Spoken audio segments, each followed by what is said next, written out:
Most people believe power comes from being understood. They think that if they explain themselves clearly enough, justify their choices, clarify their intentions, defend their silence, respect will finally follow. But real power doesn't work that way. In fact, the people who quietly command rooms, influence others without raising their voice, and never seem desperate for approval, share one unsettling habit. They don't explain themselves. This isn't arrogance. It isn't coldness. And it certainly isn't ignorance. It's awareness. Awareness that every unnecessary explanation weakens your position, not because words are bad, but because over-explaining signals doubt. Think about it carefully. Who explains the most in your life? The person who feels secure, or the one who's afraid of being judged? The leader who trusts their decisions, or the one still asking permission? The more you talk to justify yourself, the more you silently teach others that your choices are negotiable. Powerful people understand something most of us learn too late. Explanation is often rooted in fear. Fear of being misunderstood. Fear of losing approval. Fear of standing alone. And that fear leaks through tone, body language, and timing long before the words even land. You can feel it when someone is explaining to be clear, and when they're re-explaining to be accepted. Others feel it too. If this idea already makes you uncomfortable, that's a good sign. It means you've noticed how often you replay conversations in your head, wishing you'd said more. It means you've felt drained, trying to make people understand you. It means you've confused being polite with being powerless. This video isn't about being rude or dismissive. It's about reclaiming psychological authority, the kind that doesn't need defending. If you value content that sharpens your thinking instead of shouting at you, you can subscribe. Not for motivation, not for noise, just for clarity that stays with you after the screen goes dark. Because the truth is simple and uncomfortable. Not everyone deserves an explanation. Some people will misunderstand you no matter how clearly you speak.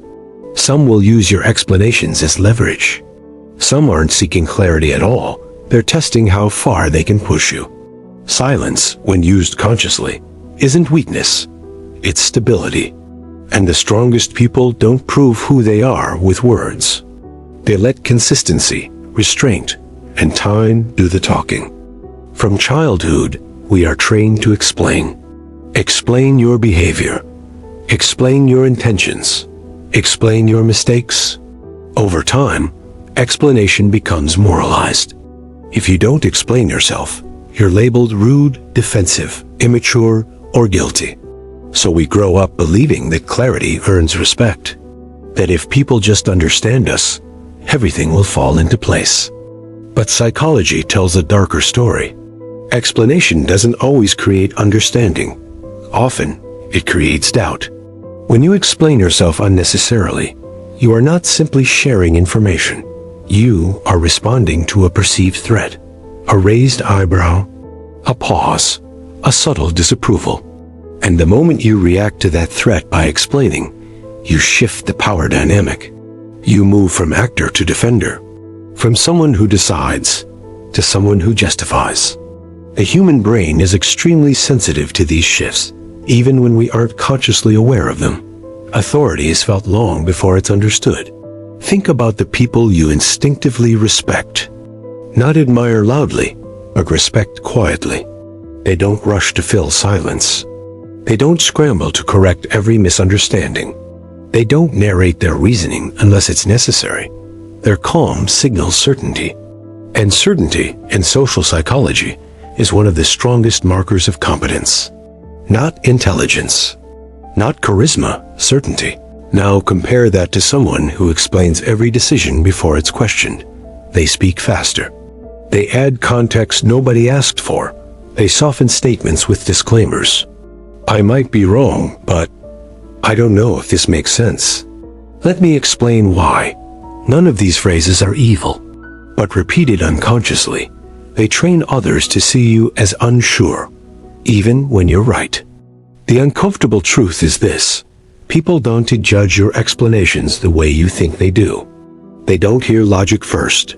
They feel confidence first. And confidence isn't proven through detail. It's proven through restraint. When someone explains too much, listeners subconsciously ask, why do they need to convince me? That question alone changes everything. This is why powerful people are selective with explanation. Not silent, selective. They understand that clarity should serve purpose, not insecurity. When you explain because it's useful, it strengthens your position. When you explain because you're anxious, it weakens it. The difference is invisible to you, but obvious to others. There's also a deeper psychological layer at play, the need for validation. Many explanations are not about being understood. They're about being approved. We explain to hear. That makes sense. We explain to avoid conflict. We explain to soften judgment. But every time you trade self-trust for approval, you reinforce an internal belief that your choices need permission. Over time, this erodes your sense of agency. You begin to doubt decisions you already made. You outsource confidence to other people's reactions. Powerful individuals don't do this because they learned a hard lesson. Approval is unstable. The same people who nod today can question you tomorrow. If your confidence depends on their understanding, you will constantly adjust yourself to stay safe. That's not leadership. That's survival. Another reason explaining yourself feels so tempting is because silence feels dangerous. Silence creates space, and space allows others to interpret. We fear being misinterpreted more than being wrong, so we rush to explain before anyone can fill the gap. But here's the paradox. When you remove all ambiguity, you also remove mystery, and mystery is a quiet form of power. Human beings are meaning-making machines. When you don't explain everything, people project. Some project respect. Some project doubt. But either way, you are no longer managing their reactions. You are standing in your position. And standing without flinching is psychologically disarming. It forces others to meet you where you are, instead of pulling you into defense. This doesn't mean never explaining. It means understanding when explanation is a choice rather than a reflex. Powerful people pause before they speak. They ask themselves, is this explanation necessary, or is it self-protection? Most people never ask that question. They react. And reaction is always weaker than response. Notice also how explanation invites negotiation. The moment you justify a decision, you imply it can be debated. You open the door to counterarguments, opinions, and revisions. Sometimes that's healthy. Often, it's not. Leaders who explain every move find themselves constantly renegotiating their authority. Leaders who explain selectively are seen as grounded, stable, decisive. There's a reason courtrooms, boardrooms, and high-stakes negotiations value brevity. Not because time is precious, but because confidence compresses language. The more secure someone is, the fewer words they need. The less secure, the more words spill out. And this brings us to a critical insight. Explaining yourself too much doesn't just change how others see you. It changes how you see yourself. Each explanation reinforces the idea that your inner compass isn't enough, that your choices need external validation. Over years, this quietly shapes identity. You become someone who waits for cues instead of setting them, someone who adjusts instead of leads. Powerful people interrupt this pattern early. They accept that misunderstanding is inevitable, that not everyone will like or approve of their choices. And they make peace with that discomfort, because the cost of being constantly understood is far greater than the cost of being occasionally misunderstood. In the next chapter, we'll go even deeper into how constant explanation trains people to test you, challenge you, and slowly erode your boundaries without you noticing. When you explain yourself once, it feels harmless. When you explain yourself repeatedly, it becomes a signal. Not a conscious one, but a psychological one. Human beings are extraordinarily good at detecting patterns, especially patterns related to power, boundaries, and permission. And over time, Excessive explanation teaches people something dangerous. You can be questioned.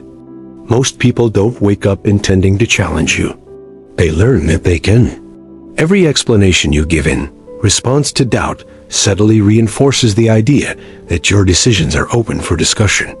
Even when others don't consciously think less of you, their behavior changes. They interrupt more. They ask why more often. They expect clarification where none should be required. And slowly, you find yourself managing other people's comfort instead of standing in your own certainty.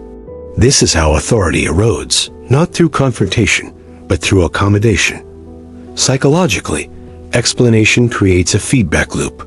You explain to reduce tension. The tension temporarily disappears. Your brain registers this as relief. Relief feels good, so you repeat the behavior. But each time you do, the baseline shifts. What once required no explanation now does. What once felt self-evident now feels debatable. And without realizing it, you've trained your environment to expect justification.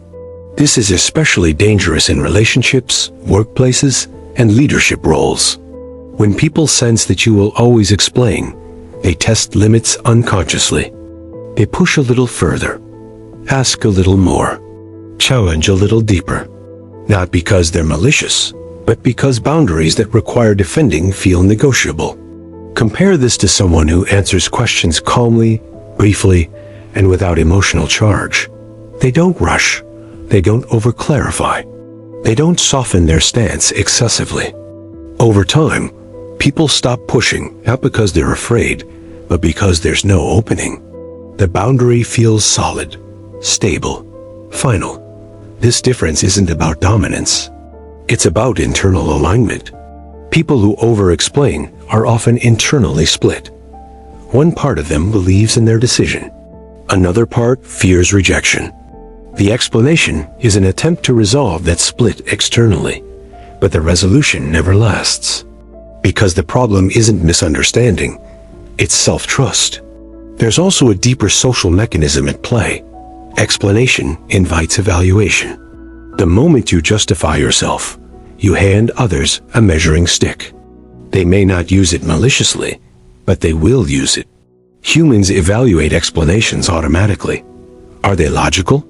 Are they sufficient? Are they convincing? And once evaluation begins, hierarchy shifts. You're no longer simply acting, you're being assessed. Powerful people avoid unnecessary evaluation by reducing exposure. They don't volunteer reasons unless those reasons serve a purpose. They understand that not every decision needs to be intellectually persuasive to every observer. Some decisions simply need to be made. This is why leaders who explain too much often feel exhausted.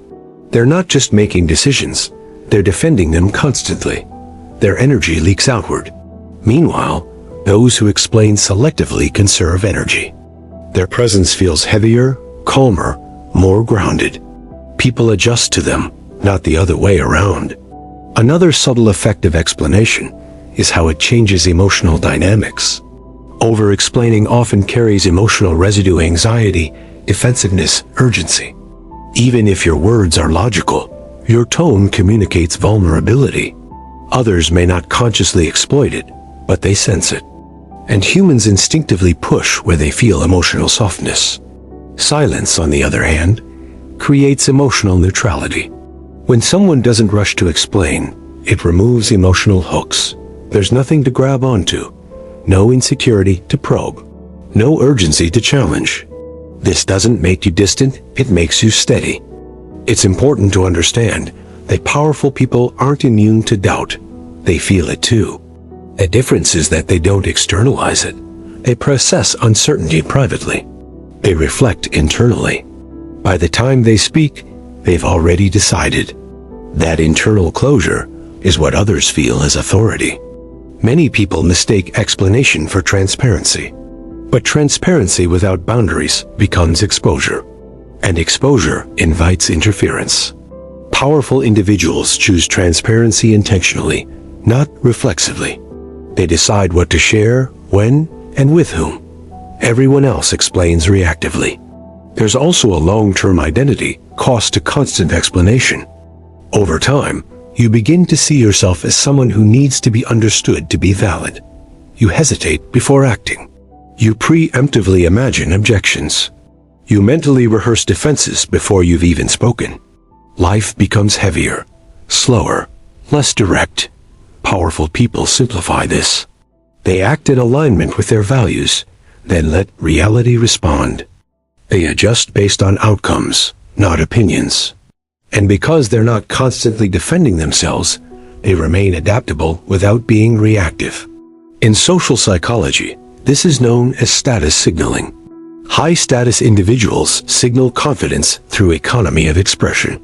Low-status individuals signal uncertainty through excess justification. This doesn't mean one group is morally better. It means the brain reads these signals automatically, regardless of intent. Once you see this pattern, you can't unsee it. You'll notice how often explanations are offered before they're requested. How frequently people apologize for choices they don't regret. How often strength is diluted in the name of politeness. In the next chapter, we'll uncover something even more unsettling. How people sometimes provoke explanations intentionally, and how silence becomes a psychological shield against manipulation, control, and subtle power games. Silence makes most people uncomfortable, not because it's empty, but because it removes control. When words disappear, so does certainty. The mind rushes to fill the gap. It guesses. It projects. It imagines. And this is exactly why silence is one of the most misunderstood and most powerful psychological tools available. When you explain yourself, you guide the narrative. But when you stay silent, others are forced to confront their own assumptions. And those assumptions reveal far more about them than any explanation ever could. Powerful people understand this. They don't fear silence because they don't fear being misinterpreted. They know that clarity earned through patience is stronger than clarity forced through words. There is a deep neurological reason silence feels threatening. The human brain is prediction-driven. It constantly tries to anticipate what comes next in order to feel safe. Speech provides structure. Silence removes it. In the absence of verbal cues, the brain becomes alert. Attention sharpens. Emotional sensitivity increases. This is why a pause in conversation can feel heavier than an argument. Silence demands interpretation, and interpretation requires effort. Most people rush to explain because they want to restore equilibrium. They want the other person to relax, to understand, to stop questioning. But powerful individuals are comfortable letting others sit in uncertainty. Not out of cruelty, but because uncertainty reveals intent. Someone who respects you will wait. Someone who wants control will push. Someone who seeks validation will overfill the silence themselves. In this way, silence acts as a filter. Silence also reverses psychological pressure. When you explain, you are working. When you stay silent, the other person does.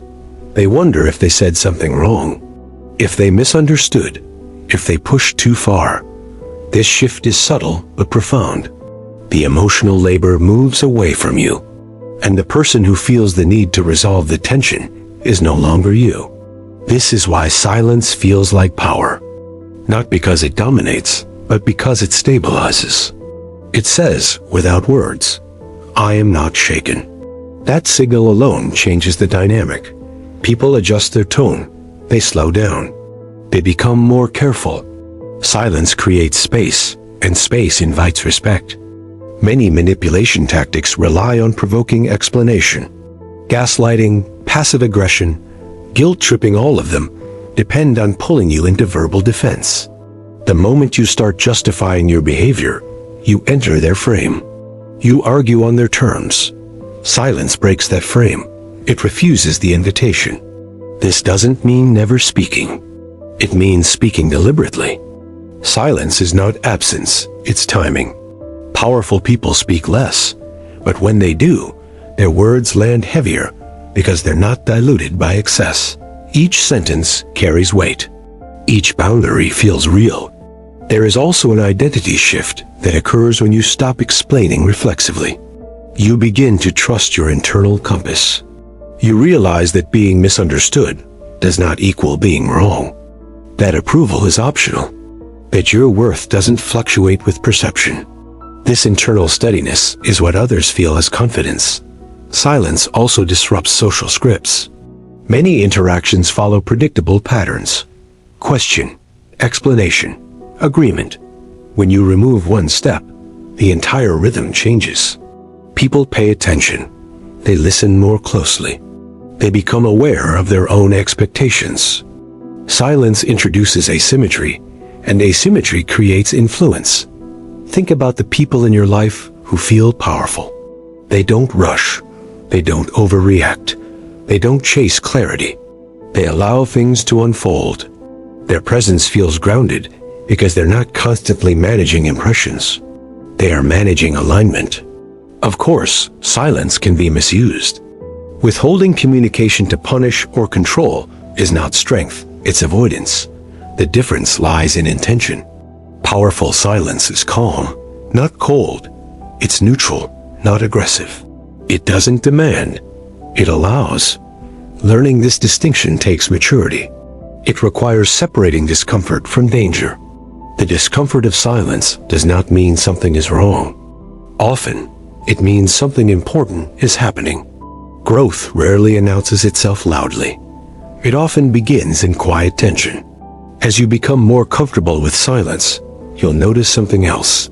Fewer conflicts escalate. Fewer people test you. Fewer explanations are demanded. Not because others have changed, but because your signals have. Silence does more than change how people treat you. Over time, it changes how you see yourself. And that internal shift is where real power is built, not in moments of confrontation, but in the quiet accumulation of self-respect. When you stop explaining yourself reflexively, something unexpected happens. You begin to notice how often you used to betray your own certainty. Not in dramatic ways, but in small ones. You softened statements you believed in. You justified choices you had already made peace with. You over-clarified feelings that didn't need defending. Each explanation felt polite, even necessary, but together, they formed a pattern of self-doubt. Silence interrupts that pattern. At first, it feels unnatural. Your body wants to speak. Your mind searches for the right words. You feel a pull to smooth things over, to make sure the other person is comfortable. This urge is not random. It's conditioning. Most people are trained from an early age to equate being liked with being safe. Silence threatens that equation. It introduces the possibility that someone may not approve and that you may survive anyway. That realization is transformative. Psychologically, identity is reinforced by behavior, not intention. You don't become confident by telling yourself you are confident. You become confident by acting in ways that signal self-trust. Silence is one of the most powerful of those actions. Each time you choose not to explain unnecessarily, you send a message inward. My decisions stand on their own. Over time, your nervous system adapts to that message. The anxiety softens. The urge to overperform fades. This is how silence becomes internal alignment. As your internal world stabilizes, your external presence changes automatically. You move slower. You speak less. Your words carry more weight because they are no longer crowded by justification. People sense this shift immediately, even if they can't explain it. Your presence feels grounded, deliberate, contained. You are no longer chasing understanding. You are allowing it to arrive. And here is the paradox most people miss. The less you explain, the more people listen. Not because you're withholding information, but because scarcity increases attention. When words are rare, they matter. When silence is comfortable, speech feels intentional. People lean in, they wait, they fill the gaps carefully. And without realizing it, they begin to adjust themselves around you. This is not manipulation, it's gravity. Silence also protects you from emotional exhaustion. Explaining yourself repeatedly drains energy because it forces you to relive decisions that are already settled. It keeps you mentally anchored in the past. Silence frees that energy. It allows you to move forward without dragging old conversations behind you. You stop rehearsing explanations in your head. You stop replaying interactions. Your mind becomes quieter. With that quiet comes clarity. You begin to recognize which conversations deserve words and which do not. Which people are curious and which are simply probing. Which questions are invitations and which are tests. Silence sharpens discernment because it removes urgency. When you don't feel compelled to respond immediately, you gain time. And time reveals intent. Over months and years, this changes the trajectory of your life. You choose relationships more carefully because you're no longer trying to be understood by everyone. You choose work environments that respect boundaries because you're no longer compensating for disrespect with explanations. You make decisions faster because you trust yourself more deeply. And when conflict arises, you handle it with restraint rather than reaction. This restraint is often mistaken for detachment. But it's not distance, it's depth. You are present without being porous, engaged without being exposed, calm without being passive. This balance is rare, and people feel it. There is also a moral clarity that emerges from silence. When you stop justifying everything, you are forced to live closer to your values. You can no longer rely on words to smooth over misalignment. Your actions must stand on their own. This creates integrity, not as an ideal, but as a lived experience. Integrity simplifies life. You stop doing things you'll later need to explain. You stop agreeing to what you don't mean. You stop saying yes out of pressure. Silence removes escape routes. And in doing so, it makes you honest. That honesty builds self-respect. And self-respect is the foundation of power that lasts. Most people chase power externally: status, recognition, influence. But without internal alignment, those things create anxiety rather than freedom. Silence reverses that equation. It builds power inward first. The external effects follow naturally. You don't need to announce boundaries when your behavior already enforces them. You don't need to demand respect when your presence commands it. You don't need to explain who you are when your consistency speaks over time. This is why truly powerful people rarely feel the need to convince. They are not operating on a moment-by-moment approval economy. They are operating on a longer timeline. They understand that misunderstanding is temporary, but self-betrayal compounds. Silence also teaches patience. When you're no longer rushing to correct perceptions, you allow reality to unfold. Some people misunderstand you and later realize their mistake. Some never do and drift away.